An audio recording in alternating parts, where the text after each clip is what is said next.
साहिब बंदे सतनाम,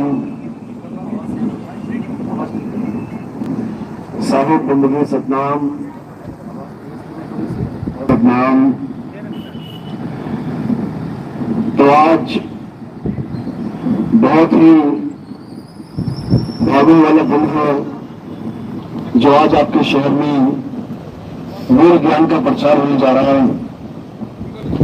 बहुत बड़े भाग हैं उन जीवों के जो आज इस मूल ज्ञान को बैठ के सुन पाएंगे, और उससे भी बड़े भाग हैं उन जीवों के जो इस ज्ञान को थोड़ा सा भी समझ पाएंगे, क्योंकि जब जन्मों जन्मों के भाग उदय होते हैं, जब जन्मों जन्मों के संस्कार उदय होते हैं, तब जाकर ये मूल ज्ञान किसी एक जीव के कानों में पड़ता है। और मालिक की कृपा हो तो इस ज्ञान को अच्छे से समझ भी जाता है। ये ज्ञान समझना सबके बस की बात नहीं है, क्योंकि ये इतने ऊंचे लेवल का ज्ञान होता है कि जल्दी इसको समझना संभव ही नहीं है। कई ऋषि मुनि तो जन्मों जन्म इस ज्ञान के लिए तरसते हैं, तड़पते हैं, तब जाकर उनके जीवन में ये ज्ञान प्रकट होता है और सतगुरु की दया से उनको ये समझ में आता है। तो आज इस ज्ञान को, इस मूल ज्ञान को अच्छे से समझेंगे और अपने जन्म को सफल करेंगे, क्योंकि इस दुनिया में हम आखिर क्यों आए हैं, इस दुनिया में हमें आने का क्या असली कारण है। जब तक हमने उस कारण को नहीं जाना, तब तक हम अपना जीवन कभी सफल नहीं कर सकते। इसलिए सबसे पहले क्या करना है, हमें यह जानना है कि आखिर हम इस दुनिया में आए क्यों हैं। क्या हम यहाँ पर खेलने कूदने आए हैं, या केवल पढ़ाइयां करने आए हैं, या नौकरियां करने आए हैं, या शादी ब्याह करके बच्चे पैदा करने आए हैं, या इस संसार में बड़ी बड़ी बिल्डिंगें बनाने आए हैं, बड़े बड़े मकान दुकान बनाने आए हैं। आखिर कारण क्या है इस दुनिया में आने का। जब तक यह समझ में नहीं आया, तब तक हम इस जीवन को कभी सफल कर ही नहीं सकते। तो सबसे पहले हमने यह जानना है कि आखिर हम इस दुनिया में आए क्यों हैं, क्या करने आए हैं। तो संतों के द्वारा हमें समझ में आएगा, एक एक बाणी समझ में आएगी कि आखिर हमारे जीवन का लक्ष्य क्या है।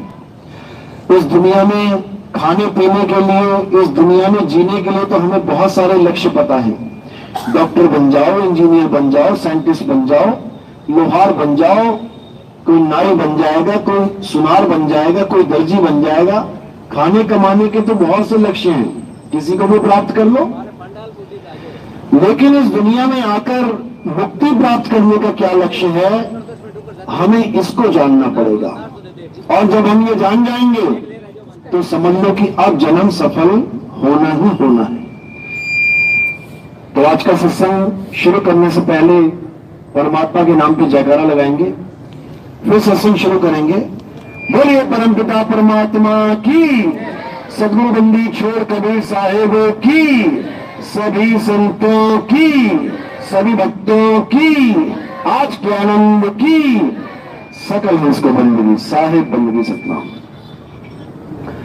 तो हमें संत महात्मा समझाते हैं कि जब तक तुम्हें ये नहीं पता लगा,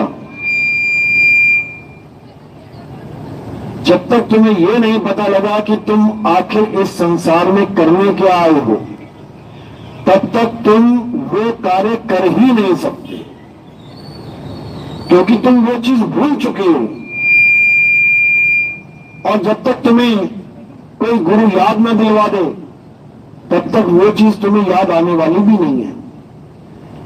उस कार्य के अलावा तुम कुछ भी कर डालो इस संसार में, तुम्हें परम गति, मोक्ष, मुक्ति नहीं मिलने वाली। तुम पूजा कर लो सारी उम्र, तुम मंदिर मस्जिद गुरुद्वारे चले जाओ सारी उम्र, तुम हवन यज्ञ तीर्थ मूर्त तुम कुछ भी कर डालो, जो मर्जी कर लो, लेकिन तुम्हारी मुक्ति नहीं हो सकती, क्योंकि मुक्ति का फार्मूला कुछ और है। दुनियावी चीजें तो मिल जाएंगी, कोई कहता है मैं जब से मंदिर जाना शुरू किया मुझे खूब खूब दुनियावी चीजें प्राप्त होने लग गई। अच्छी बात है, बढ़िया है, लेकिन कब तक रखोगे अपने साथ वो चीजें? जब तक तुम्हारे घट में सांस है। तुम्हारी सांस निकलते ही तुम्हें मिली हुई गाड़ी, तुम्हें मिला हुआ बंगला, तुम्हें मिला हुआ बैंक बैलेंस, ये सब किसी और का हो जाएगा। ये तुम्हारे साथ नहीं जाएगा। एक चवन्नी में ले जा सकते हैं यहां से। जितना मर्जी रिश्तेदारी बना लो, माँ बाप तो भगवान ने दे दिए, बीवी बना लो, बच्चे बना लो, और भी जितने भी बना सकते हो, यार दोस्त बना लो, सब अंत समय में तुम्हें छोड़ देंगे। कोई तुम्हारे साथ जाने वाला नहीं है। अकेले तुम्हें यमराज की दरबार में तुम्हें खड़ा होना पड़ेगा अपने कर्मों का हिसाब देने के लिए। कोई तुम्हारे साथ नहीं है। कौन होगा तुम्हारे साथ? केवल तुम्हारे कर्म। अच्छे काम किए हैं तो अच्छा फल मिलेगा, और बुरे काम किए हैं तो बुरा फल मिलेगा। इसमें कोई रोक टोक है ही नहीं कि तुम किसी के सहारे कुछ ज्यादा प्राप्त कर लो या तुम्हारे कर्मों के अनुसार तुम्हें कुछ कम मिलेगा। ना कम ना ज्यादा, जो करोगे सो भरोगे। ये बिल्कुल सीधा सा फार्मूला है। तो क्या करना है? इस दुनिया में आने का एक ही लक्ष्य है कि हमें वो ज्ञान प्राप्त करना है जिसके द्वारा हमारी मुक्ति हो। और वो ज्ञान क्या है? वो किसी मंदिर मस्जिद गुरुद्वारे में जाने का ज्ञान नहीं है, वो किसी भगवानों की पूजा करने का ज्ञान नहीं है। उस ज्ञान का नाम है आत्मज्ञान। आत्मज्ञान। अब ये आत्मज्ञान क्या होता है? जिस दिन ये समझ में आ गया कि आत्मज्ञान क्या होता है, तो उस दिन सारी कहानी समझ में आ जाएगी कि इस दुनिया में आए हो तो क्यों आए हो। तो आत्मज्ञान क्या होता है? कृष्ण जी गीता में समझाते हैं, हे अर्जुन, ये जीव इस मुक्ति को प्राप्त करने के लिए नाना प्रकार के देवी देवताओं की पूजा करता है, नाना प्रकार के हवन यज्ञों में जाता है, नाना प्रकार के जितने भी मनमुखी कार्य हैं सब कर डालता है। लेकिन ये सब अज्ञानतावश पूजाएं हैं, ये सब अज्ञानियों की पूजाएं हैं, इसमें त्रुटियां हैं। इसलिए वो जीव मुक्ति का पात्र नहीं बन पाता। और क्या होता है? बार बार जन्म और मरण में धक्के खाता है। अब कैसे मुक्ति होगी? हे अर्जुन, जो सत्य को जान लेता है, जो सत्य को अपना लेता है, जो गुरु के पास जाके सत्य का बोध कर लेता है, केवल वही जीव मुक्ति के पात्र बनते हैं। बिल्कुल क्लियर गीता में समझा रखा है, लेकिन पढ़ने के बाद भी गीता समझ में नहीं आती। लोग गीता को क्या मान के बैठे हैं कि बस माथा टेक दो, हो गया काम। ऐसा नहीं है। गीता का एक एक श्लोक आपको जीवन का रास्ता बताता है, आपको जीने का रास्ता बताता है, आपको अपने कर्म सुधारने का रास्ता बताता है, आपको भक्ति विधि क्या करना है ये रास्ता बताता है। लेकिन जब तक हमें कोई गुरु नहीं मिल जाता, हम गीता पढ़कर भी उस रास्ते पर नहीं चल सकते। क्यों? क्योंकि हम पढ़ तो लेते हैं क्योंकि पढ़े लिखे हैं, लेकिन हम उसके भावों को, उसके गुप्त ज्ञान को हम नहीं समझ पाते। वो ज्ञान हमें केवल गुरु ही समझा सकता है। बिना गुरु के तुम कुछ भी पढ़ डालो, पढ़ तो लोगे लेकिन समझ नहीं सकते। इसीलिए बोला है, गुरु पढ़े जो वेद पुराना और सार न जाने रहे अज्ञाना। कि गुरु के बिना अगर तुम कोई ग्रंथ पढ़ोगे, ग्रंथ छोड़ो, स्कूल की किताबें भी अगर बिना गुरु के पढ़ोगे, जैसे दुकानों पे किताबें मिल रही हैं, बच्चे स्कूल की किताबें कहां से लाते हैं? दुकानों से। तो सीधे दुकानों से खरीद लें, घर बैठ के पढ़ाई कर लें, तो क्या होगा? पास हो जाएंगे क्या? कभी नहीं हो सकते। गुरु के पास जाके उस ज्ञान को अध्ययन करना पड़ता है, तब जाके समझ में आता है कि आखिर मुक्ति का ज्ञान है क्या। तो यही कृष्ण जी ने गीता में समझाया, लेकिन कोई समझ नहीं पाया। कृष्ण जी की तो पूजा करने लग गए, हजारों लाखों मंदिर डाले कृष्ण जी के, लेकिन गीता का ज्ञान क्या कह रहा है किसी ने कोई विवेक लगाया ही नहीं। जो मंदिर मस्जिद बना के बैठ गए, गीता का ज्ञान उसी का खंडन करता है। गीता यही समझाती है, हे अर्जुन, जो अपनी आत्मा को छोड़कर कहीं और अपनी सूरत को जोड़ लेता है, अपने ध्यान को लगा लेता है, वो कभी जन्म मरण से पार नहीं हो पाता। उसका आना जाना, जन्मना मरना लगातार चलता रहता है। तो बचेगा कौन? वो अर्जुन जो अपनी आत्मा में रमण करते हैं, जो अपनी आत्मा में तृप्त हैं, जो अपनी आत्मा में संतुष्ट हैं, उनके लिए कोई धार्मिक कर्म कर्तव्य लागू ही नहीं होता। कहां लिखा है ये? वो गीता में लिखा है, अध्याय 3 17वां श्लोक। जब आप पढ़ेंगे तब आपको समझ में आएगा कि गीता आखिर क्या ज्ञान दे रही है और हमें क्या ज्ञान समझाया जा रहा है। बिल्कुल उल्टा, हमें आत्मा की एबीसीडी भी नहीं पढ़ाई जा रही है। हमें कृष्ण जी के मंदिरों में बुलाया जा रहा है, दान चंदा इकट्ठा करवाया जा रहा है, लेकिन जो कृष्ण जी की गीता है उस गीता का पाठ नहीं करवाया जा रहा है। अगर करवाया भी जा रहा है तो आत्मा के बारे में कोई जिक्र ही नहीं है, आत्मा का कोई ज्ञान ही नहीं है, आत्मा का कोई भेद ही नहीं है। हमें शरीरों की पूजा में लगाया जा रहा है, शरीरों के द्वारा हमें उलझाया जा रहा है, लेकिन हमें आत्मा का भेद नहीं समझाया जा रहा है। गलती उनकी भी नहीं है, क्योंकि उनके पास आत्मा का भेद है ही नहीं। तो जो खुद खाली है वो दूसरे को कैसे भर सकता है? जिसका मटका खुद खाली है वो दूसरे को जल नहीं पिला सकता। हाँ, मटके में जल होगा, जरूर पिला देगा। इसीलिए कबीर साहब ने बोला, जल में नींद प्यासी वह देखते आवे हांसी, आत्म ज्ञान बिना नर भटके कभी काबा कभी काशी। कहते हैं अगर इस दुनिया में कोई ज्ञान है जो तुम्हें भटकने से बचा सकता है, वो आत्म ज्ञान है। आत्म ज्ञान, आत्म ज्ञान का मतलब ये बिल्कुल नहीं कि मैं किसी और की पूजा करूं।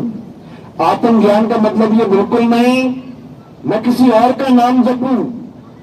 आत्म ज्ञान का मतलब ये बिल्कुल नहीं कि मैं किसी तीर्थ मूर्त में जाके पूजा पाठ करूं। जहां पर आत्म जुड़ जाए वो तुम्हारे लिए बात जुड़ जाती है, तुम्हारे लिए बताया जा रहा है। जैसे कोई कहे अपनी आत्म कथा लिखो, तो तुम्हारी आत्म कथा लिखनी है तुमने किसी और का जीवन यात्रा मत लिखने लग जाना। कोई कहता है कि किसी ने आत्महत्या करी तो उसने अपनी हत्या करी है खुद, किसी और ने उसको नहीं मारा है। अगर कोई कहे आत्म रक्षा करो, तो आत्म रक्षा अपनी की जाती है, किसी और की नहीं। इसी प्रकार आत्म कथा अपनी कथा, इसी प्रकार आत्म निर्णय अपना निर्णय, इसी प्रकार आत्म साक्षात्कार अपना साक्षात्कार, इसी प्रकार आत्म सिद्धि यानी अपनी सिद्धि, इसी प्रकार आत्म ज्ञान यानी अपना ज्ञान, अपना ज्ञान, आत्म बल यानी अपना बल। सब कुछ अपना ही होना चाहिए, तब आत्म शब्द जुड़ता है। आत्म का मतलब पराया नहीं होता। लोग आत्म ज्ञान तो कर रहे हैं आज, आत्म ज्ञान को जानो, आत्म ज्ञान, उसके बाद क्या करवा रहे हैं? तुम ये नाम जप लो, तुम उसका नाम जप लो, ये भगवानों का नाम जप लो। अब कहां गया आत्म ज्ञान? अब कहां चली गई आत्मा? यही अज्ञान है। किसी का नाम नहीं जपना है, किसी की पूजा नहीं करनी है। किसको जानना है? आत्मा को जानना है। और आत्मा कहीं बाहर नहीं है कि कहीं गली में भटकी पड़ी हो या कहीं मंदिरों में मस्जिदों में गिर गई कहीं पे जाके। आत्मा तुम्हारे साथ है, तभी तो तुम चल रहे हो, तभी तो ये शरीर खा रहा है, पी रहा है, भाग रहा है, दौड़ रहा है, क्योंकि आत्मा इसके साथ है। वो तो कहां भी मेरे बंदे, और मैं तो तेरे पास में, बिल्कुल पास में है, लेकिन उसका एहसास नहीं है, उसका ज्ञान नहीं है, इसलिए पास होते हुए भी दूर है। अब क्या करना है? अब हमें ऐसे गुरु की शरण चाहिए जो तुम्हें तुम्हारी ही आत्मा का ज्ञान दे दे। वो गुरु तुम्हें पार कर सकता है। इसीलिए गीता में बिल्कुल स्पष्ट बोल दिया, हे अर्जुन, जो गुरु तुम्हें तुम्हारी आत्मा का भेद समझा दे, जो आत्मा रूपी सत्य वस्तु का ज्ञान करवा दे, वही गुरु सर्वश्रेष्ठ है। उसी को तत्वदर्शी संत कहते हैं। अध्याय 4 34वां श्लोक। हे अर्जुन, अगर तुम सत्य को प्राप्त करना चाहते हो तो तुम ऐसे तत्वदर्शी संत की शरण में जाओ जिसने आत्मा को जान लिया है। वही तुम्हें तुम्हारी आत्मा का भेद समझा सकता है, वही तुम्हें तुम्हारी आत्मा की प्राप्ति करवा सकता है। नहीं तो बिना आत्म ज्ञान के ही शरीर छोड़ना पड़ेगा। और अगर बिना आत्म ज्ञान के शरीर छोड़ दिया तो क्या होगा? उसके बाद नाना प्रकार की योनियों में भ्रमण करना पड़ेगा। देखो, नालियों में सुअर घूम रहे हैं, जंगलों में भालू घूम रहे हैं, शेर चीते घूम रहे हैं। देखो कौन है ये लोग? ये वही लोग हैं जिनको इंसान जन्म मिला था, लेकिन इन्होंने परवाह नहीं करी अपने इंसान जन्म की, कि अगर परमात्मा ने मुझे इंसान जन्म दिया है तो मुझे करना क्या है, मैं इसको कैसे सफल करूं। इसके बारे में चिंता ना करके दुनियावी वस्तुएं मांगने के लिए मंदिर मस्जिद की लाइनों में खड़ा रह गया और इस इंसान जन्म को निष्फल करके चला गया। ये सफल नहीं हो पाया। उसके बाद चला गया 84 लाख योनियों का भ्रमण करने। अब हालत खराब है। अब घोड़ा बनके घोड़ा गाड़ी के आगे जुट रहा है, ऊपर से हंटर पड़ रहे हैं, रो रहा है, लेकिन कुछ कर नहीं सकता। बैल बन गया, खेत जोते जा रहे हैं, डंडे पड़ रहे हैं, रो रहा है, लेकिन कुछ कर नहीं सकता। इसी प्रकार हजारों लाखों करोड़ों योनियों में भ्रमण करता हुआ बेचारा महादुख पाता है, लेकिन जो आज इंसान जन्म मिला है इसकी परवाह नहीं करता। उसको इसकी कोई परवाह नहीं कि ये सफल होगा नहीं होगा, मृत्यु आएगी, मौत आएगी तो मैं क्या करूंगा। अभी कुछ नहीं, सब भूला पड़ा है। अभी केवल एंजॉयमेंट चल रहा है, टाइम पास चल रहा है कि समय कैसे गुजारूं मैं। टाइम पास के लिए मोबाइल भी है, टाइम पास के लिए टीवी भी है, हर चीज टाइम पास के लिए, फिल्में हैं, गाने हैं, लेकिन टाइम को यूटिलाइज कैसे करना है, इस समय को भक्ति में उपयोग कैसे करना है, ये किसी के बस की बात नहीं है। ये किसी को समझ में नहीं आ रहा। तो इसीलिए जब जीवन में गुरु आता है वो तुम्हें समझाता है कि बेटा एक दिन तुम्हारी मौत आएगी, और जब तुम्हारी मौत आएगी तब ना तो तुम्हारा भाई खड़ा होगा तुम्हारे साथ, ना तुम्हारे रिश्तेदार खड़े होंगे, ना तुम्हारे दोस्त मित्रगण खड़े होंगे, ना ही तुम्हारे माँ बाप खड़े होंगे, तुम्हारे साथ खड़ा नहीं होगा, लेकिन तुम्हें अकेले मौत का सामना करना है। तब क्या करोगे? तब क्या करोगे? रोगे, गिड़गिड़ाओगे, चीखोगे, चिल्लाओगे, उससे कुछ होने वाला नहीं है। तो क्या करना है? एक विधि है, एक ऐसा तरीका है, अगर वो तरीका तुम्हें पता चल जाए तो मौत भी तुम्हें नहीं मार सकती। याद रखना, जैसे पानी में अगर किसी को धक्का दे दिया जाए तो वो डूब जाएगा, लेकिन एक तरीका है कि तुम्हें कोई धक्का भी दे दे तब भी तुम नहीं डूबोगे। क्या तरीका है वो? तैरना। अगर तुम्हें तैरना समझ में आ गया कि तैरा कैसे जाता है, उसके बाद सारी दुनिया का पानी मिलकर तुम्हें नहीं डुबा सकता। तुम्हें चाहे नदी में छलांग मरवा दो, चाहे तुम्हें स्विमिंग पूल में कोई डाल दे, चाहे तुम्हें किसी तालाब में डाल दे, चाहे तुम्हें सागर में डाल दे, अगर तुमने तैरना सीख लिया तो किसी पानी की ताकत नहीं जो तुम्हें डुबा सके। बस इसको समझना है। इसी प्रकार हमारे पास एक फॉर्मूला है जो हमें परमात्मा देते हैं। वो फॉर्मूला जिसके पास आ जाए उसके बाद उसकी मौत नहीं होती, अमर हो जाता है वो। इस काया को मत समझ लेना कि काया की मौत नहीं होती, काया तो मरेगी, इसको कोई बचा नहीं सकता, लेकिन जो तुम्हारा असली स्वरूप है वो कभी नहीं मरेगा। लेकिन अज्ञानतावश नाना प्रकार की योनियों में भ्रमण कर रहे हैं। तो जब हमें अपना असली स्वरूप मिल जाएगा उसके बाद आना जाना खत्म हो जाएगा, उसके बाद जन्मना मरना खत्म हो जाएगा, उसके बाद ये बार बार किसी न किसी माँ के गर्भ में जाके उल्टा लटकना खत्म हो जाएगा। और तुम्हें पता भी नहीं लगता कि कौन सी माँ के गर्भ में तुम्हें लटका दिया गया। जिसके भी गर्भ में लटका दिया, बाहर आके उसी को माता जी कर रहे हो। तुम्हें नहीं पता कि तुम्हें कौन सी माता के गर्भ में लटकाया गया। तुम्हारे कोई ऑप्शन नहीं है, तुम नहीं कुछ कर सकते। जिसके गर्भ में डाल दिया आना पड़ेगा। कुत्ता, बिल्ली, बकरा, हाथी, घोड़ा, पता नहीं किस किस के गर्भ में जाना पड़ेगा। तो इसलिए अब क्या करना है? अब अपना असली घर ढूंढना है। ताकि इन नकली घरों में आना ही ना पड़े। वो काया रूपी नकली घर है जिस घर में अभी हम रह रहे हैं। कहां रहते हैं हम अभी? इस काया रूपी पिंजरे में। कौन रहता है? जीव रूपी तोता। वो काया रूपी पिंजरे में जीव रूपी तोता रहता है। और कब तक रहेगा? जब तक इस पिंजरे का नाश नहीं हो जाता, जब तक ये पिंजरा बना नहीं हो जाता, तब तक ये तोता उसी में रहेगा। लेकिन अगर उसे अपने असली घर का पता चल जाए तो एक बार ऐसा उड़ेगा कि दोबारा किसी पिंजरे में नहीं आएगा। और अगर असली घर का पता नहीं है तो बार बार उड़ेगा, बार बार पिंजरे में आएगा, फिर उड़ेगा, फिर आएगा, फिर उड़ेगा, फिर आएगा। इसी को जन्म मरण कहते हैं। तो कबीर साहब यही समझा रहे हैं कि इस बार ऐसा उड़ो कि वापस ना आना पड़े। इसी को विहंगम चाल कबीर साहब ने बोला है।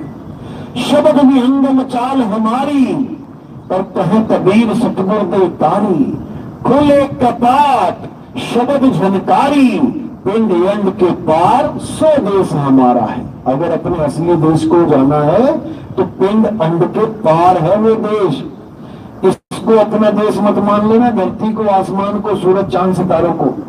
ये काल माया की नगरी है, ये मृत्यु लोक है। यहां पर कोई भी कभी भी सुखी रह ही नहीं सकता। पल पल मौत का डर है, कभी भी कुछ भी हो सकता है। तुम आराम से घूम रहे हो, अभी कहो हार्ट अटैक आ जाए। तुम आराम से जा रहे हो, कोई पीछे से ट्रक चढ़ जाए तुम्हारे ऊपर। तुम कहीं भी घूम रहे हो, कहो हवाई जहाज तुम्हारे सिर पे गिर जाए। वो देखो अहमदाबाद में डॉक्टर खाना खा रहे थे आराम से। कभी सोच सकते थे जीवन में कि हवाई जहाज हमारे सिर पे आके गिर जाएगा? गिरा कि नहीं गिरा? क्योंकि इस दुनिया में कुछ भी हो सकता है। तुम्हारी मौत कैसे भी हो सकती है, पानी में गिर के, आग से जल के, गोली लग के, कोई ट्रक चढ़ गया, ट्रेन से कट के मर गए, कुछ भी हो सकता है। यानी तुम एक ऐसी दुनिया में रह रहे हो जहां तुम्हारी कोई सुनवाई है ही नहीं, कोई सुनवाई नहीं है तुम्हारी। समझ लो, तुम्हारे पिताजी ने घर बना के दिया, तुम उसमें रह रहे हो, कोई तुम्हें हल्का सा फॉल्ट दिखाई दिया कि ये झटका मार रहा है, पिताजी को कंप्लेंट करोगे, पिताजी झटका मार रहा है, ठीक करवा दो। कहीं पे लीकेज हो गई, पानी कहीं से चू रहा है, पिताजी को पिताजी ये लीकेज हो रहा है, ठीक करवा दो। अपने मकान को तुम बिल्कुल ठीक करवा सकते हो ताकि सेफ एंड सिक्योर रहो, लेकिन इस दुनिया को बताओ तुम कैसे सेफ एंड सिक्योर करोगे? पल पल मौत है। तो अभी भूकंप आने लग जाए, यहां भगदड़ मच जाएगी। समझो बात को, ये काल की नगरी है, ये मौत साक्षात मृत्यु की नगरी है। किसी भी स्थान पे, किसी भी समय तुम्हारी मौत आ सकती है। सोचो, जिस दुनिया में तुम्हारी मौत का पता नहीं कब आ जाए, वहां तुम आनंद ढूंढ रहे हो, वहां तुम मौज मस्ती ढूंढ रहे हो, वहां तुम सोच रहे हो कि मैं खुश रहूं, आनंद में रहूं, मजे में रहूं। अरे मजा यहां किसी को मिल ही नहीं सकता। ये दुनिया ही काल भगवान की है, मृत्यु की नगरी है, मृत्यु लोक है साक्षात। और तुम झूठे सुख को थोड़ी देर के लिए उसको तुम सुख मान बैठे हो। सोचो, तुम एक ऐसी जेल में हो जहां हर इंसान को फांसी की सजा हो चुकी है। एक भी हाथ खड़ा कर दो जिसे फांसी नहीं होगी, किसकी मौत नहीं होगी? एक भी बंदा हाथ खड़ा कर दे जिसकी मौत नहीं होगी। सबको फांसी होगी, सबकी डेट निश्चित है, फिर भी वो सोच रहे हैं कि जेल में रह के मौज कर लेते हैं। मौज नहीं करनी है, भागना है, भागना है इस जेल से। और जो इस जेल से भागने में कामयाब रह गया, समझ लो कि वो अमर हो गया। और बाकी बार बार फांसी पे चढ़ने के लिए इसी जेल में मरेंगे और इसी में दोबारा पैदा हो जाएंगे। गाने बनाने वालों ने खूब गाने बनाए हैं, जीना यहां मरना यहां, इसके सिवा जाना कहां। ये अज्ञानियों के गाने हैं, जिनको ये नहीं पता कि इसके सिवा जाना कहां। कबीर साहब बताते हैं, अरे आए हो तुम जहां से और जाना तुम्हें कहां है, इतना बस विचार लो, हो गया भजन। तुम कहां से आए हो वहीं चले जाओ। इस दुनिया बनने से कहते थे ये संसार पैदा होने से पहले, ये सूरज चांद सितारे धरती बनने से पहले तुम कहां रहते थे? अगर तुम्हें इतनी बात समझ में आ जाए तो तुम वहां पहुंच जाओगे। लेकिन अगर तुम सोचो कि पहले दुनिया बनी है मैं बाद में बनाऊं, तो फिर इसी दुनिया में पैदा होते रहो, इसी में मरते रहो। समझो, पहले दुनिया बनेगी तुम बने। अज्ञानी जीव क्या कहेगा, मैं तो अभी पैदा हुआ हूं 2014 में, मैं अभी पैदा हुआ 1998 में, मैं अभी पैदा हुआ 1970 में। यह अज्ञानी जीव के लक्षण है। और जो ज्ञानी जीव है वो क्या कहेगा, मैं अजन्मा हूं, मेरा कभी जन्म नहीं होता। हे अर्जुन, ये आत्मा अजन्मा है, ये आत्मा अजन्मा है, नित्य है, शाश्वत है, पुरातन है। ये आत्मा ही सत्य सनातन है। ये है आत्मा के लक्षण। ये लक्षण नहीं है कि मैं 10 साल का हो गया, मैं 20 साल का हो गया, मैं बूढ़ा हो गया, मैं मर जाऊंगा। कोई नहीं मरने वाला। बस तुम अपने आप को जान लो एक बार। और अगर तुमने अपने आप को जान लिया तो मौत नाम की चीज तुम्हारी डिक्शनरी से खत्म हो जाती है, क्योंकि मौत नाम की कोई चीज है ही नहीं। कबीर साहब कह रहे हैं, हम ना मरे वो मरे वो संसारा, हमको मिला जीवन हारा। कहते हम नहीं मरेंगे कभी। क्यों? क्योंकि हम अविनाशी हैं। गाते हैं ना सब, ईश्वर अंश जीव अविनाशी। ईश्वर भी अविनाशी है और ये सारे जीव बैठे हैं, ये भी अविनाशी है। तो मरेगा कौन? किसकी मौत होगी? एक बार भी नहीं हुई विचार करने की कोशिश करना। ईश्वर अंश जीव अविनाशी, ये सारे जीव अविनाशी हैं, तो मरेगा कौन? कोई नहीं मरता। मरना ही इस दुनिया का सबसे बड़ा झूठ है, जिसको इस दुनिया का सबसे बड़ा सच बना के पेश किया जा रहा है। किसी से पूछो ना, इस दुनिया में सबसे बड़ा सच क्या है, क्या कहेगा? मौत सबसे बड़ा सच है। बताओ, अरे किसकी मौत होगी भाई? किसकी मौत होगी? परमात्मा अविनाशी है, जीव अविनाशी है, मरेगा कौन? नहीं समझ में आ रहा। ये इस काया की मौत को सच मान के बैठा है। अरे जब मैं काया हूं ही नहीं तो मेरी मौत कैसे होगी? बस इतना समझना है। काया तो इस जीव ने धारण की हुई है। मां के गर्भ में जाके उसने इस काया को धारण किया है। जैसे ये कपड़े मैंने धारण किए, अब ये कपड़े वॉशिंग मशीन में जाएंगे कि मैं भी वॉशिंग मशीन में कूद जाऊंगा? बस इतना समझो। ये कपड़े धुलेंगे, ये कपड़े फटेंगे, ये कपड़े फट के दोबारा धारण किए जाएंगे। मैं नहीं फटने वाला, मैं नहीं धुलने वाला, मैं इन कपड़ों से भिन्न हूं। बस मुझे अपना स्वरूप पता लगना चाहिए। जब मुझे मेरा स्वरूप बताने वाला गुरु मिल गया, उसके बाद मैं किसी कपड़े की पूजा नहीं करूंगा। कौन से कपड़े? राम जी के कपड़े, श्याम जी के कपड़े, हनुमान जी के कपड़े, भोले शंकर के कपड़े, माता के कपड़े, गुरुओं के कपड़े, पितरों के कपड़े, प्रेतों के कपड़े, यक्षों के कपड़े, गण गंधर्वों के कपड़े, राक्षसों के कपड़े, सबके कपड़े ही तो हैं। सबके शरीर कपड़े ही हैं। फिर कपड़ों की पूजा खत्म हो जाएगी। इसकी पूजा होगी, आत्मा की पूजा होगी।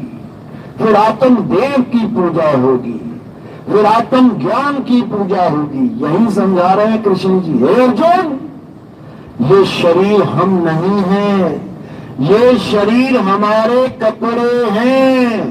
कपड़ों के खत्म हो जाने पर, इन कपड़ों के फट जाने पर हम तुम नहीं मरते, हमारा कुछ नहीं बिगड़ता। हम सदा से थे, सदा हैं, सदा रहेंगे। जब ये ज्ञान तुम्हें समझ में आ जाएगा तो समझ जाना कि तुम्हारी बेसिक नॉलेज का जो ज्ञान है, जो तुम्हारी छोटी क्लासेस हैं, वो कंप्लीट हो गई हैं। अब तुम हायर स्टडीज में आ गए हो। जैसे छोटे छोटे स्कूल होते हैं, कोई 5वीं तक, कोई 8वीं तक, कोई 10वीं तक, कोई 12वीं तक। जब इनमें सारी पढ़ाई कंप्लीट हो जाती है तो ये स्कूल हमसे छूट जाते हैं। उसके बाद हम इन स्कूलों में नहीं जाते, फिर कहां जाएंगे? फिर हम डिग्री कॉलेज में जाएंगे। फिर हम ये बैग लाद के नहीं लेके जाएंगे कि 5 किताबें इसकी और 5 किताबें उसकी और बीच में और तमाम, फिर एक पेंसिल होगी, पेन और एक रजिस्टर होगा। कॉलेज में ऐसे ही जाते हैं बच्चे। तो कहने का मतलब उसके बाद ये सारा जितना भी पूजा तुमने याद रखा है, पूजा पाठ हवन यज्ञ, ये मंत्र वो मंत्र, सब छूट जाएगा। उसके बाद केवल एक ही चीज रह जाएगी तुम्हारे जीवन में, उसको कहते हैं आत्मज्ञान। बस आत्मज्ञान के अलावा अगर तुम्हें और किसी ज्ञान पर विश्वास हो रहा है, इसका मतलब अभी तुम आत्मज्ञानी नहीं हो, नहीं हो। जैसे अर्जुन को पूछा गया क्या दिखाई दे रहा है पेड़ पे, तो कहता मुझे चिड़िया की आंख दिख रही है। अगर किसी को केवल चिड़िया की आंख दिख रही है, इसका मतलब निशाना पक्का लगने वाला है। और अगर अर्जुन कह देता मुझे पूरी चिड़िया दिख रही है, मुझे चिड़िया के पैर दिख रहे हैं, पूंछ दिख रही है, सिर दिख रहा है, चोंच दिख रहा है, तो गुरु कभी कहता ही नहीं कि निशाना लगाओ। तो क्या करना है? अर्जुन की तरह एक लक्ष्य पे निशाना लगाना है। और वो एक लक्ष्य क्या है? वो आत्मा है, आत्म तत्व है। हे अर्जुन, इस दुनिया में 2 प्रकार के तत्व हैं। अध्याय 2 16वां श्लोक अच्छे से पढ़ना। क्यों बताया जा रहा है 2 प्रकार के तत्वों के बारे में? सीधे कह दे मेरी पूजा कर, घंटी बजा, तिलक लगा, भोग लगा, घर को जा, क्यों नहीं बोला? क्यों तत्वों का ज्ञान दिया जा रहा है कि हे अर्जुन, इस दुनिया में 2 प्रकार के तत्व हैं, एक असत्य तत्व है और एक सत्य तत्व है। क्यों बताया जा रहा है? ताकि असत्य तत्व छुड़ाया जा सके। तो क्या कह रहे हैं? असत्य तत्व वो होता है जो बनता और बिगड़ता है, जो जन्मता और मरता है। जो तत्व बार बार बदल जाए वो असत्य तत्व कहलाता है। जिसका रंग रूप हो और वो बदलता जा रहा है, असत्य तत्व कहलाता है। और सत्य क्या है? हे अर्जुन, सत्य केवल एक है, जो ना तो जन्मता है और ना ही कभी उसकी मृत्यु होती है। वो ना कभी बदलता है, वो एक रस अखंड अचल स्थिर रहने वाला आत्मा है। और असत्य क्या है? ये सारा संसार 5 तत्व असत्य है। देखो तुम सूरज देख लो, चांद देख लो, धरती देख लो, आसमान देख लो, तुम्हें हर चीज बदलती दिखाई देगी। तुम पेड़ पौधे देख लो, तुम पशु पक्षी देख लो, तुम बड़े बड़े देवी देवता देख लो, सब बदलते दिखाई देंगे। छोटे से शरीर से बड़ा शरीर हो रहा है, बड़े से छोटा हो रहा है, जवान से बूढ़े हो रहे हैं, बूढ़े से जवान हो रहे हैं, सब कुछ हो रहा है। ये सब असत्य है। तो क्या करना है? असत्य तत्व को त्याग के सत्य आत्मा को जानना है। और अगर ये जान लिया तो समझ लो कि अब तुम्हारा जन्म सफल होके रहेगा।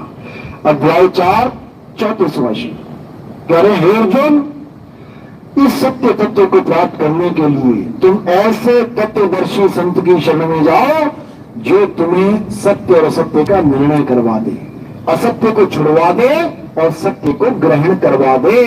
तब समझना कि अब तुम जन्म मरण से पार होगे। इसी को कबीर साहब समझा रहे हैं। कह रहे सतगुरु ऐसा चाहिए और जैसा सूप सुहाए, सार सार तो गही रहे, ठोठा दे उड़ाए। कहते हैं ऐसा गुरु चाहिए हमें, ऐसा सतगुरु चाहिए जो सार सार तो गही रहे। सार मतलब सत्य, जो सत्य को तो ग्रहण करवा दे और असत्य को छुड़वा दे, असत्य से मेरा मन हटवा दे। क्योंकि अगर मैं असत्य से जुड़ गया तो मुझे वापस असत्य में ही आना पड़ेगा। क्यों? क्योंकि जहां आशा तहां वासा। और ये इंसान ऐसा है कि लालचवश, लालच में आके ये असत्य की पूजा छोड़ो, ये भूत प्रेत चंडालों की पूजा करने से भी नहीं पीछे जा हटता। असत्य तो छोड़ो, असत्य तो मूर्ति मान लिया, असत्य मंदिर मस्जिद गुरुद्वारे मान लिए, उसको छोड़ो। ये भूतों की, प्रेतों की, राक्षसों की पूजा करने से भी बाज नहीं आ रहा है। उसको थोड़ा सा लालच मिल जाए, उसकी पूजा कर ले, तुझे कार मिल जाएगी, उस भूत की पूजा कर ले, ऐसा हो जाएगा, उस चंडाल की पूजा कर ले, ऐसा हो जाएगा, उस राक्षस की पूजा कर ले, भंडार भर जाएंगे। वो इंसान नहीं सोच रहा कि क्या करने जा रहा है। गीता समझाती है कि पूजा करने से पहले तुम्हें ये फॉर्मूला जानना पड़ेगा कि पूजा करने का फल क्या होता है। अगर तुमने किसी भूत प्रेत की पूजा करी सारी उम्र तो क्या फल मिलेगा तुम्हें? अगर तुमने किसी गण गंधर्व की, यक्ष की, किसी राक्षस की पूजा करी तो क्या फल मिलेगा? अगर तुमने किसी देवी देवता की पूजा कर डाली सारी उम्र तो क्या फल मिलेगा? ये सब बताया गया है। अगर तुमने पितरों की पूजा कर ली तो क्या फल मिलेगा? बिल्कुल क्लियर। अध्याय 9 25वां श्लोक पढ़ो क्या कह रहा है। कह रहे हैं, हे अर्जुन, जो देवताओं की पूजा करते हैं वो देवलोक को चले जाते हैं, वो देवों के पास चले जाएंगे। जो पितरों की पूजा करते हैं वो पितरों में जाके रहेंगे, वो पितरलोक को चले जाएंगे। जो भूत प्रेतों की पूजा करते हैं वो भूतों के बीच जन्म लेके रहेंगे, और जो राक्षसों की पूजा करते हैं वो राक्षस ही बन जाएंगे। इसलिए पूजा करने से पहले, किसी मंदिर में जाने से पहले तुम्हें यह विचार करना है कि गीता के द्वारा बताया हुआ ये श्लोक मुझे कहां लेके जाएगा। अगर कोई तुम्हें कहे कि पितरों की पूजा करनी पड़ेगी तो उसको ये श्लोक दिखाओ, उसको पूछो कि मुझे आप पितरों की पूजा करवा रहे हो, गीता कह रही है मैं पितरलोक को चला जाऊंगा। अगर तुम मुझे किसी राक्षस की पूजा करने को कह रहे हो, किसी भूत प्रेत, किसी चंडालिका की पूजा करने की, किसी चुड़ैल माता की पूजा करने की बात कर रहे हो, तो भैया चुड़ैल बन जाऊंगा मैं भूत प्रेत बन जाऊंगा, मैं राक्षस बन जाऊंगा। कौन कह रहा है? गीता कह रही है, नितिन दास नहीं कह रहा। तो तुम सोचो कि नितिन दास अपने मन से बोल रहा है। नितिन दास अपने मन से एक लाइन नहीं बोलता। जो बोलता हूं प्रमाण के साथ बोलता हूं और अच्छे से दिखा के बोलता हूं, समझ लो। इसलिए किसी भी मंदिर में जाने से पहले उस भगवान की, उस देवता की, उस मूर्ति की हिस्ट्री जानो, उसका इतिहास जानो कि आखिर मैं इसकी पूजा क्यों करूं, कौन है ये। आपको यकीन नहीं होगा, भारत देश में ही रावण की भी पूजा हो रही है, मध्य प्रदेश में। अब बताओ, और उनसे पूछो क्या धर्म है तुम्हारा? हम सनातन धर्म वाले हैं। अरे भैया, सनातन धर्म वाले रावण की पूजा कब से करने लग गए? कर्ण की पूजा चल रही है। क्यों? महावीर महादानी था कर्ण, इसलिए हम उसकी पूजा करते हैं। अरे कृष्ण जी ने कहा क्या कि महादानी है कोई तो उसकी पूजा कर लो, या कोई परम वीर है तो उसकी पूजा कर लो। महादानी तो राक्षस रावण भी था, 10 बार सिरदान दिया उसने। पूरी हिस्ट्री में दिखा दो किसी ने 10 बार सिरदान दिया भगवान को, दिया कि नहीं दिया? भोले शंकर को 10 बार अपना सिर काट के चढ़ाया, फिर तो सबसे बड़ा भगवान यही है, इसकी पूजा कर ले भाई। तुम 1 बार 2 बार वालों की पूजा कर रहे हो, 10 बार सिर काट के चढ़ा दिया रावण ने, उसी को भगवान मान लेते हैं। नहीं तो दिखा दो किसी ने काटा हो अपने सिर 10 बार। तो कहने का मतलब यह है कि हम किसी की भी पूजा करने लग जा रहे हैं, इसी को अधर्म कहते हैं। ये अधर्म है, ये धर्म नहीं है कि तुम भूत प्रेतों की, राक्षसों की पूजा करके कहो मैं तो धार्मिक इंसान हूं। ये धर्म नहीं है। धर्म क्या है? हे अर्जुन, इस दुनिया में केवल एक धर्म है। कौन सा धर्म है? सत्य सनातन धर्म।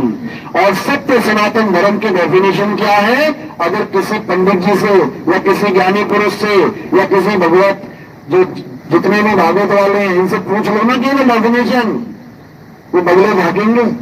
उनसे पूछो सत्य सनातन धर्म का मतलब क्या होता है, सत्य सनातन धर्म की परिभाषा क्या है। तुम हमसे मूर्तियां पूजवा रहे हो, क्या सत्य सनातन धर्म मूर्ति की पूजा को कहते हैं? नहीं कहते हैं।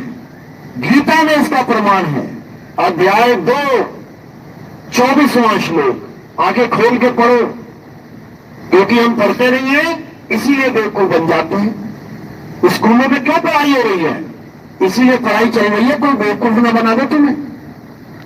इसीलिए हम अपने बच्चों को पढ़ाते हैं ताकि वे शिक्षित हो जाएं, मूर्ख ना बनाए जाएं, इसीलिए पढ़ाते हैं। लेकिन धर्म के नाम पे हम किसी को कुछ नहीं पढ़ाते। धर्म के नाम पे हमें बस एक चीज पता है, भगवान क्या है? एटीएम है, जाओ कार्ड लगाओ, पैसा मिल गया तो जयराम जी की, और पैसा नहीं निकला उस एटीएम से तो एटीएम दूसरे ढूंढ लेते कहां है। यही चलता है। पहले मैं इनकी पूजा करता था, इनसे मुझे कुछ लाभ नहीं मिला, अब मैं उसकी पूजा करता हूं, मेरे धंधे चले गए, चल गए, बढ़ गए, हो गया, मेरे भंडार बढ़ गए। जब से मैं इस मंदिर में आया हूं मेरी दुकान चल पड़ी। बता, तेरी दुकान चल पड़ी? जिसकी पूजा कर रहा है उसने कभी दुकान ना खोली अपनी, तो तेरी दुकान चला रहा है। बता, हद कर दी है। भगवान को क्या बना डाला इन लोगों ने? मेरी दुकान चलाएगा तो भगवान अच्छा है, वरना उसकी पूजा बेकार है। मेरे दुख दूर होंगे तो ये भगवान है, और मेरे दुख दूर नहीं हुए तो किसी काम का भगवान नहीं है। बता, अरे तेरे दुख तेरे कर्मों के कारण आए हैं, तेरे कर्मों का फल तेरे। घर से बाहर हम तब निकलते हैं जब हमें जहां पहुंचना है वहां का नक्शा क्लियर हो। घर से बाहर तो बाद में निकलेंगे, पहले हम नक्शा देखेंगे कि घर से बाहर निकल के सामने चौराहा आएगा, वहां से दाएं जाना है, बाएं जाना है या सीधे जाना है। पहले ये निर्णय करेंगे घर बैठ के, तो चौक पे होकर खड़े होकर थोड़ी पूछेंगे कहां जाऊं कहां ना जाऊं। इसीलिए पूजा पाठ बाद में करेंगे।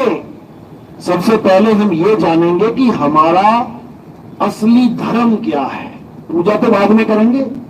पूजा तो यहां कुतिया माता की पूजा चल रही है।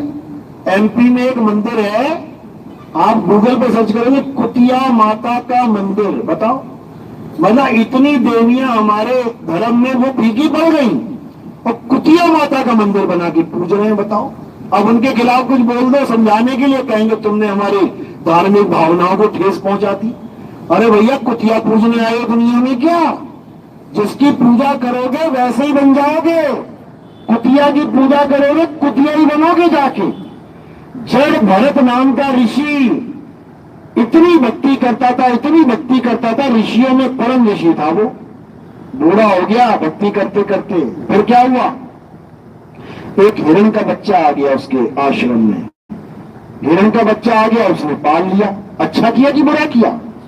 अच्छी बात है, जानवरों को पालना चाहिए, प्यार करना चाहिए। खूब प्यार किया उसने। अच्छी बात है, बुरी बात है? अच्छी बात है। लेकिन इतना प्यार किया, इतना प्यार किया कि भक्ति पीछे रह गई है, प्यार आगे आ गया। अब 24 घंटे उस हिरण के बच्चे की याद कर रहा है, कहां है कहां है, खिलाऊं पिलाऊं कहां है। करते करते करते करते एक दिन मृत्यु आ गई। और जब मृत्यु आई तो पूजा पाठ भूल के हिरण के बच्चे को याद कर रहा है। और जब हिरण के बच्चे को याद कर रहा है तो फिर क्या हो गया? हिरण के गर्भ में चला गया, हिरणी के गर्भ में चला गया, हिरण का बच्चा बन के पैदा हो गया। तो भगवान की भक्ति सारी उम्र की हुई भी मदद नहीं कर पाई उसकी, कि अंत समय में सारी भक्ति आगे रख देता और हिरण का बच्चा पीछे हो जाता। नहीं हो पाया, क्योंकि अंत गता सो मता। जो अंत का खेल है वो अंत का ही खेल है, याद रखना। सारी उम्र तुमने क्या किया वो नहीं देखा जाएगा, अंत में तुमने क्या किया है। कहते ना, अंत भला तो सब भला। समझो, तो हमारा जो ज्ञान है आत्म ज्ञान, ये तुम्हें अंत में भला करवाने वाला ज्ञान है। ये तुम्हें सारा जीवन भले सुख ना दे। कोई कहो जी मैंने गुरुजी आपसे नाम लिया है, मेरी दुकान तो चल ही नहीं रही है, मेरे भंडार तो भर ही नहीं रहे हैं, अरे मेरे घर में खुशियां तो आ ही नहीं रही है। वो फलाना जाता है वहां राक्षस की पूजा करके, उसके घर के भंडार भर गए। वो कुतिया की पूजा कर रहा है, उसके भंडार भर गए। वो प्रेतों की पूजा कर रहा है, उसके घर के भंडार भर गए। वो गधे की पूजा कर रहा है, वो किसी की पूजा कर रहा है, सबकी पूजा चल रही है, सबके भंडार भर रहे हैं। गुरुजी आपसे नाम लेते तो कुछ भी फायदा नहीं हुआ। बेटा फायदा होगा, अभी नहीं होगा। कब होगा? जब अंत समय आएगा, जब अंत समय आएगा तो जो गधे की पूजा करता है वो गधा बनेगा, जो कुत्ते की पूजा करता है वो कुत्ता बनेगा, जो राक्षस की पूजा करता है वो राक्षस बनेगा, जो भूत प्रेतों की पूजा करता है वो भूत प्रेत बनेगा, और जो आत्म पूजा करता है वो आत्म देव बनेगा। समझ लो, अभी नहीं समझ में आ रहा है, अभी नहीं समझ में आ रहा है, ये तब समझ में आएगा। याद रखना, आज तैरना सीख लिया, सारी उम्र पानी में मत गिरना। अभी समझ में नहीं आ रहा है, लेकिन जिस दिन गिरोगे अंत समय में, उस दिन समझ में आएगा क्या सीख लिया था। अभी नहीं, अंत समय में भवसागर में गिरोगे तब हाथ जोड़ के कहोगे शुक्र मालिक का, समय रहते सीख लिया था तैरना, अब अंत में कोई सहाय नहीं होगा। बात समझ में आई कि नहीं आई? अच्छी बात है, आई तो चलो ज्यादा लंबा ना करके आज यहीं पे विराम देते हैं सत्संग को। बोलिए परमपिता परमात्मा की, सदगुरु बंदी छोड़ कबीर साहेबों की, सभी संतों की, सभी भक्तों की, आज के आनंद की, सकल हंस को बंदगी साहेब, बंदगी सतनाम।